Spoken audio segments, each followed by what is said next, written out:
Welcome back to Melody Loves Death Metal. However, we're not talking death metal today. I am doing my top 10 black metal albums of 2024, my favorite black metal albums of this year. I've got a couple honorable mentions as well. I'm going to fly through this today.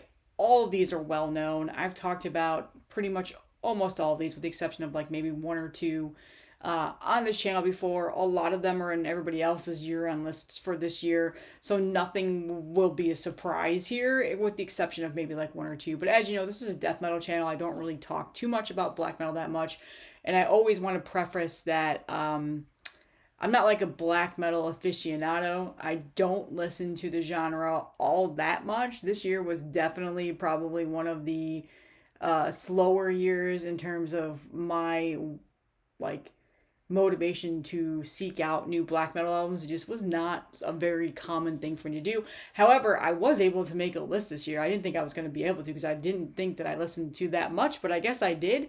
But again, this is my list. I know I missed a ton of stuff, so I know there's going to be some black metal heads coming in here and being like, where's this, where's this, where's this, why didn't, probably because I didn't listen to it.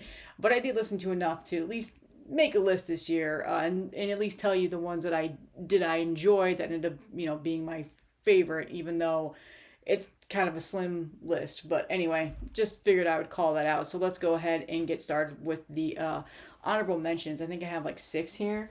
So the first one is Wormwitch. This was on Profound Lore. You pull out so you don't see the glare here.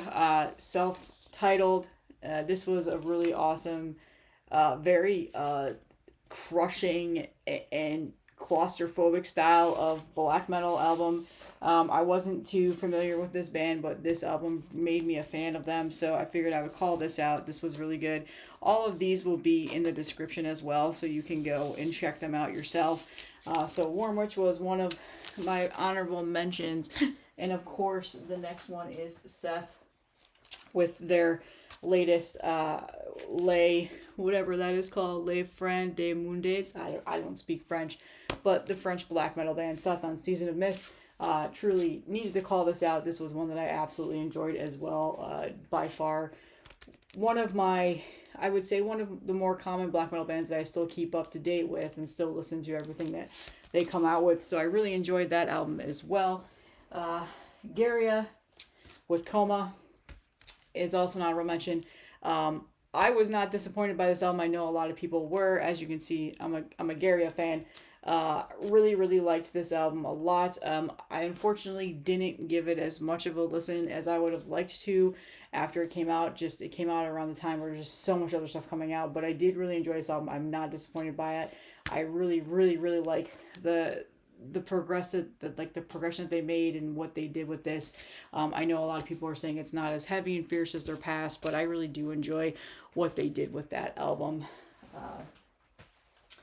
Parafaxitas with Weaver of the Black Moon. This is on Terrature Productions. Is that how you say there?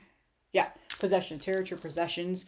Awesome album. Thank you to several of the VCLT who have sent this to me. Ben, shout out to you. I know you also sent me this CD. I already own the vinyl, but I'm keeping the CD as well because I do really enjoy this album, and this is a new band for me. Again, this will be in the description. The link will be in the description, so you guys can check out that. That's just really just abrasive and awesome black metal. Just awesome band. Next one is Pestilential Shadows with Devil's Hammer. This is a shout out to Simon from Explosive Action for putting this on my radar. This is out on, I forgot who put this out. Northern Silence Productions. I don't know why I didn't think that, but anyway, Simon from Explosive Action sent this over to me several times, and just this album is so good. Awesome black metal album, very just crushing, and just so I mean, a lot of these albums I'm going to say that about, so I figured I would shout this out too. And then finally, so I guess I had 6 honorable mentions. It wouldn't be a black metal year without the new 1349 album, The Wolf and the King. I do really love this band. This album, not as listened to, unfortunately. I actually just got this on vinyl like a couple of weeks ago. So I don't spin a whole lot of things digitally. So unfortunately, since I got this so late after it coming out, I have not listened to it much, but from what I've heard, I really, really enjoyed. Obviously, amazing black metal band. 1349 needs no introduction. Frost is one of the best damn drummers in the scene. But yeah, had to shout this out too. Really, really loved this album so far. So basically, you could say this is my top 16 of the 2024, because these are what I've been frequently most spinning. So let's get into our number 10.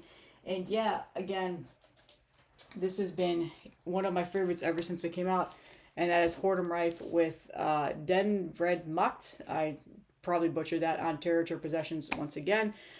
This is their fourth full-length album. The band is from Norway.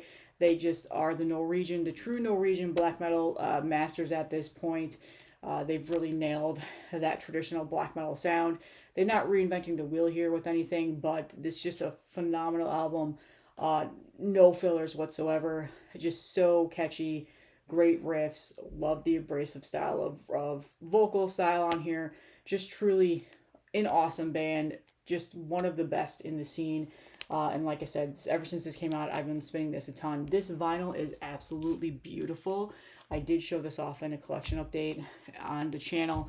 Just the way that Territory Possession presses their records. Oh, it's one of the best labels in regards to vinyl quality. So yeah, Whoredom Rife, amazing Norwegian black metal. Check this out if you have not heard it yet. Phenomenal album. I just have spun that a ton this year.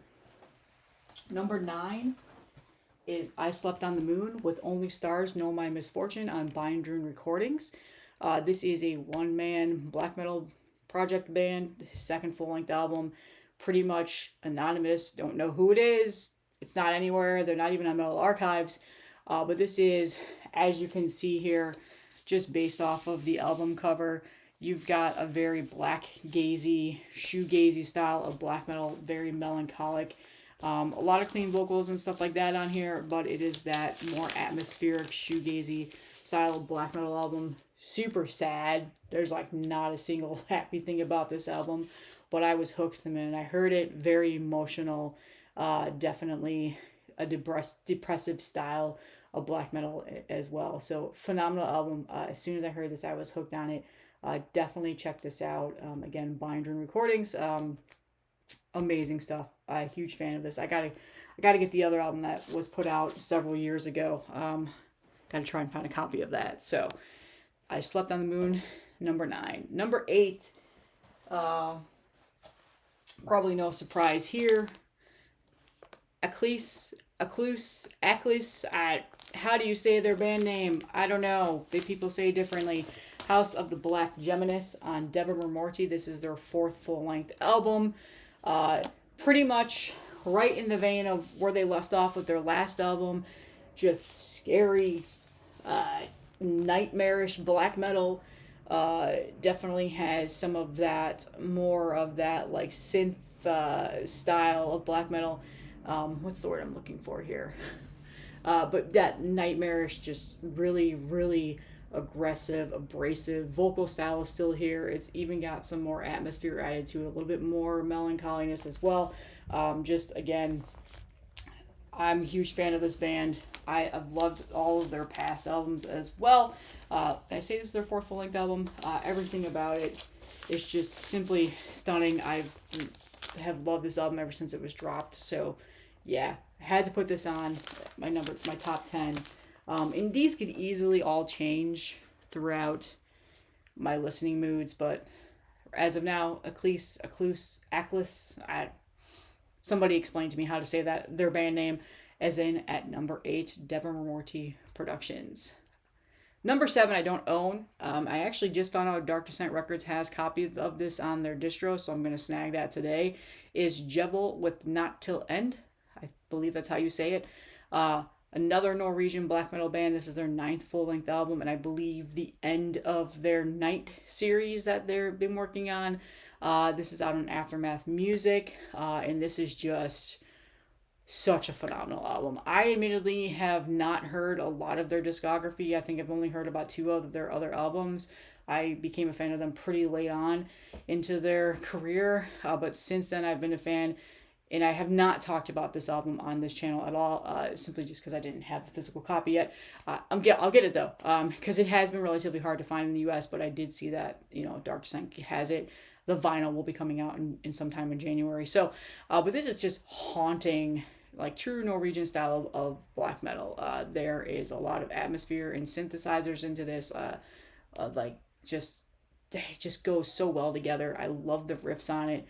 And then they have like these chanting vocal styles that are so good. So it's just a very haunting, heavy, kind of a nightmarish, like very dark sounding album, which again is in the Night series, so that's what you kind of expect. But yeah, fantastic album. I've been seeing this on a lot of people's year on list, which makes me happy because again, I haven't talked too much about it on here, but it's nice to see that other people have taken to it as well.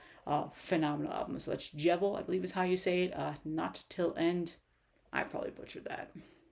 At number 6 is, Spectral Wound, Songs of Blood and Mire.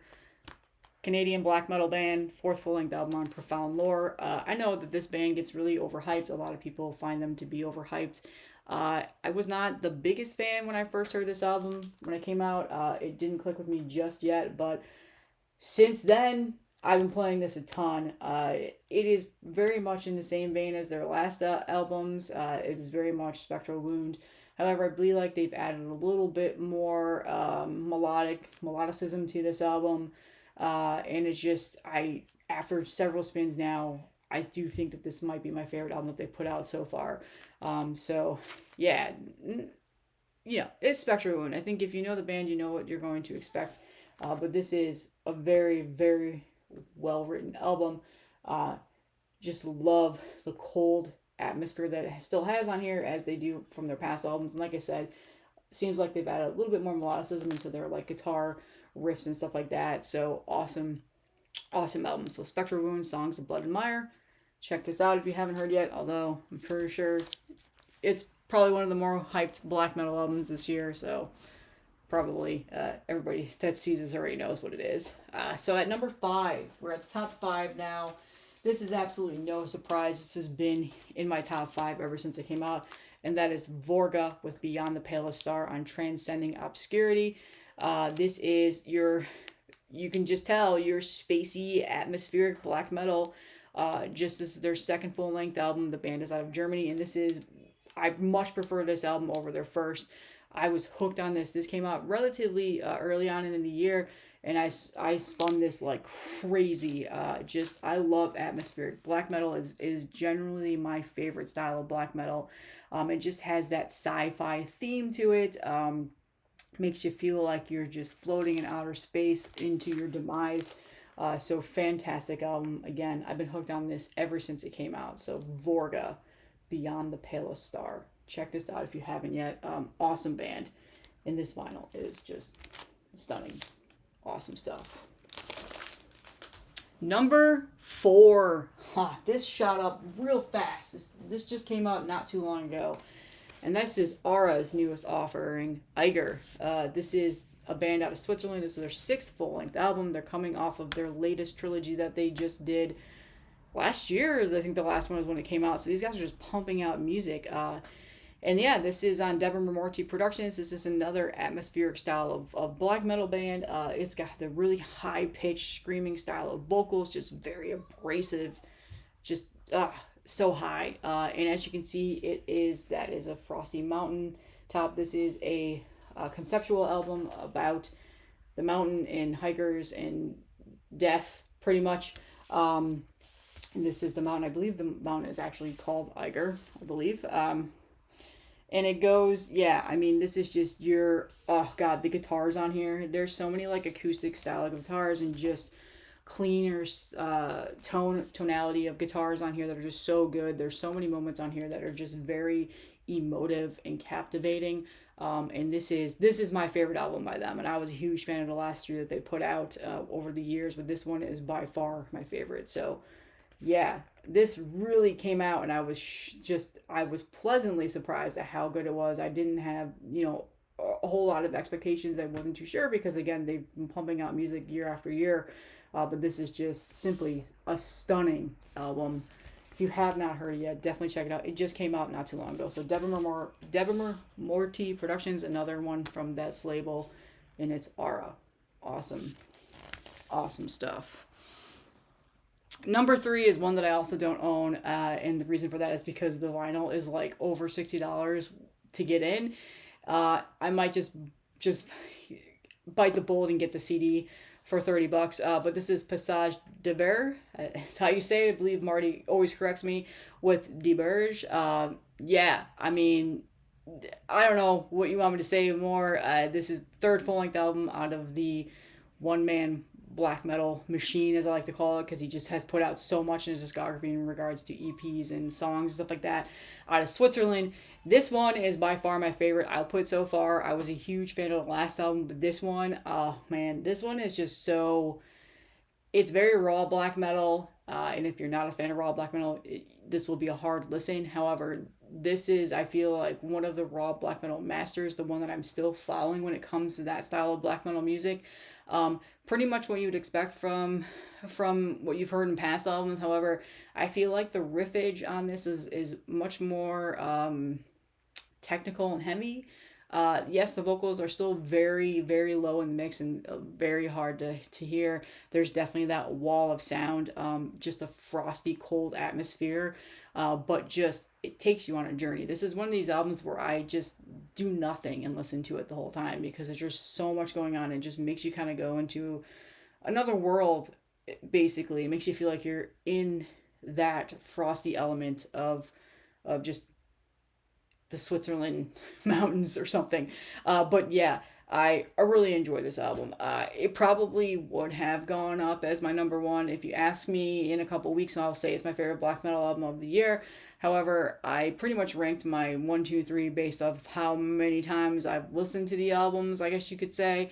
And this one just came out not too long ago, so I definitely have not given as much listening time due to it being on digital. But from what I've listened to several times in digital now, I'm absolutely hooked on it. I bought a Bandcamp code at least so I can have just that. But fantastic album. I mean, I don't know what else to say. Everybody knows Passage de Verre. I'm probably butchering that name. And you pretty much know what to expect at this point, but still buying the stuff, still really enjoying it. So I absolutely love this album. So that is my number 3. Number 2, which easily could have been my number 1 for how much I love this album. My number 1 is too subjective as well, so we'll see what people think about that. Is Dodshrit with Nocturnal Will on Wolves of Hades. This is a band out of Sweden, their 4th full-length album. Yeah, I have never really heard this band until this year. And the first time I ever heard it, I was absolutely hooked on just the riffage on this. Just the very melodic style of riffage and very epic. Just epic songs. So many blast beats on here. Just a very epic, melodic, atmospheric style of black metal. I just absolutely love this album. Every single song is so good and so captivating. I can't think of a single negative thing to say about it. It has been probably one of my most spun albums of the year by far, and just simply such a great album. I have gone back and listened to their other albums. This is by far my favorite. Probably a bias there because it's my first ever I've really heard, but I really enjoyed the last. So this band is definitely on my radar now in regards to following them and seeing what they're going to be doing in their future. I absolutely love this album. So easily could be my number 1. Again, ask me in a couple weeks and I might say it. My 1, 2, 3 are pretty much tied, I feel like, at this point. So Dutrit, I probably butchered that as well. Nocturnal Will. And of course, my number 1, probably no surprise if you've been following me, if you know me from this year, and this could easily, I didn't know if this made sense to be on a black metal list, to be honest with you, because there's not a whole lot of it on this album, but there definitely are elements to it, and that is Borknagar with Fall.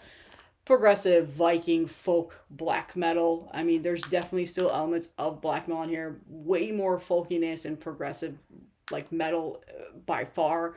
but they've always been a black metal band in my eyes. Some people might argue this with me, but it definitely did not belong on my death metal list, so this is where it's going. And this is also probably, I would say, yeah, my top death metal album was Nile, but this has been probably my favorite album all year long. When I did like halfway through the year stream of what we love so far with Heavy Metallurgy, I made this my number one, and I don't think that that really has fallen off whatsoever. This is one of my all-time favorite metal bands, and this is their 12th full-length album on Century Media. Obviously, they're from Norway. And just, we did a whole stream on Borknagar's discography and did a whole deep dive on Heavy Metallurgy. I fucking love this album. I've been spinning it so much ever since it came out, which was back in February. So this is one of the first albums to come out this year that I just was hooked on, and it has not changed.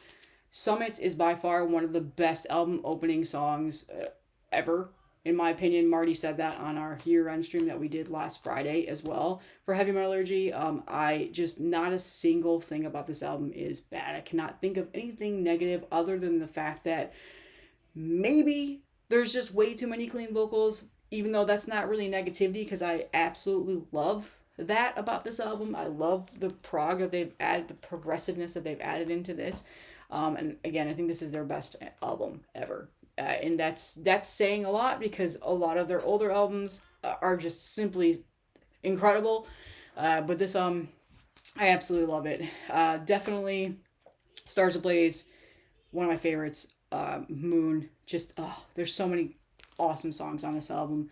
Simply stunning album. So it just, again, some people might argue this actually isn't a true black metal album just because of all of the progressiveness that they've added into here, and just how that's very folky, but whatever. This is where it's going. This is my number one. If you want to disqualify it, then you can say Dustrid is my my number one black metal album. But yeah, Borknagar, that's it. That's my black metal video. I hope you guys are all having a great week. I have one more final video for 2024 coming up, and that's my favorite heavy metal thrash albums. That's all I have. I'll see you guys in the next one.